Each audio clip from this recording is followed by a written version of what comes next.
say cane growers, saying thousands of jobs could be on the line. We're going to find out why they're saying that in just a moment.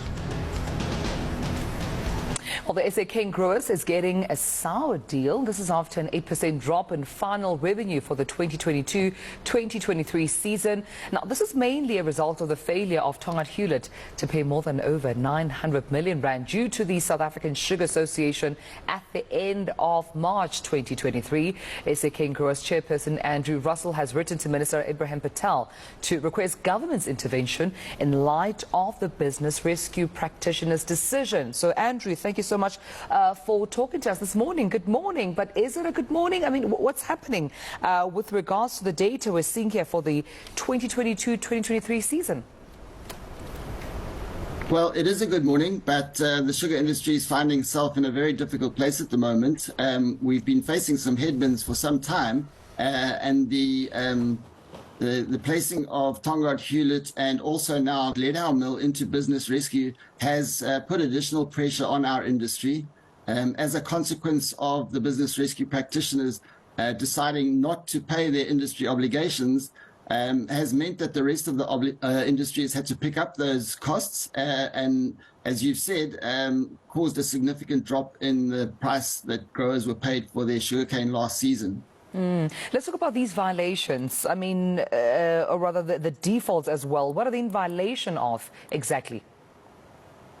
Well, the sugar industry is governed by the Sugar Act, an act of government, and it has supporting legislation called the Sugar Industry Agreement. And in those agreements, there's certain processes and procedures that are in play to make sure that all growers and all millers are treated equitably and equally.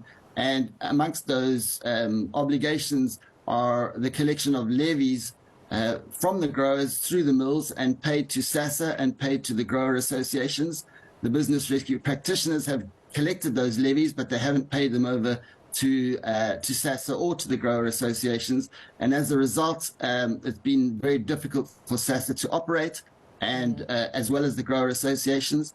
There's also an industry obligation called redistribution, which is paid through SASSA, and those obligations have not been paid to SASSA. And as a result, the rest of the industry has had to come up with that money in order to pay the obligations that SASSA has. Yeah, and when we're talking cost to industry here, how much are we talking of? Well, we're talking a total cost of around 1.5 billion rand for the season closed, and 64% of that has had to come from the growers. So in excess of 1 billion rand has been taken from grower proceeds. Yeah, I mean, Andrew, when we talk about this knock-on effect, definitely small-scale farmers, producers will feel this. How many are affected at this stage? At this stage, it's all growers that operate in the South African environment. So over 20,000 farmers, most of whom are small scale, and we all are contributing in proportion to the amount of cane that we've delivered for that season. Yeah, and obviously there's a threat to livelihoods right now, as well as jobs for these small-scale, growers, as well as the workers as well. What's the impact when you talk about the results of this decline? Well, there's 64,000 jobs in the growing sector alone, and a lot of those are threatened. The milling season for the year is just kicking off. The mills open in March and April, and the revenue that growers were expecting to get in at the end of March to enable them to resource up and open the season has been severely impacted. Some growers didn't receive any payment in March as a consequence of this drop in the RV price. So we're finding it very difficult to get started, and it's going to be some time before we can recover from this knock. We are paid in arrears for the cane that we deliver. So cane we deliver in March, we'll only get paid at the end of April. So there is a delay in our cash flow, and it is having a serious impact on our ability to be able to meet our creditors' obligations. Right. Andrew, now that we've got that context clear, I mean, I understand that you have written to Minister Patel. What intervention are you seeking through this letter? So what we'd like Minister Patel to do, who's the custodian of the legislation, is to compel the business rescue practitioners to honor those industry obligations and to meet them in order for the industry to continue to operate efficiently and effectively as it has for nearly 100 years now.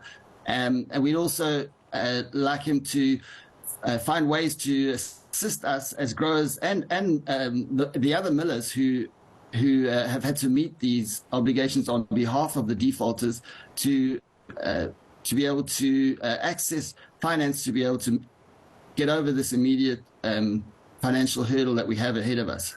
Yeah. Possible legal action considered here?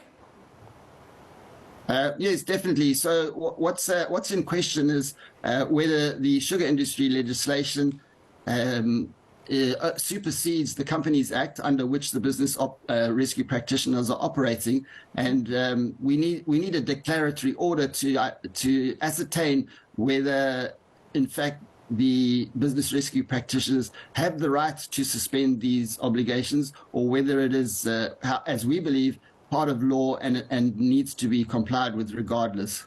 All right, we'll leave it then. I appreciate you speaking to me about this. SA Canegrowers Chairperson Andrew Russell, thank you so much for talking to us about this morning.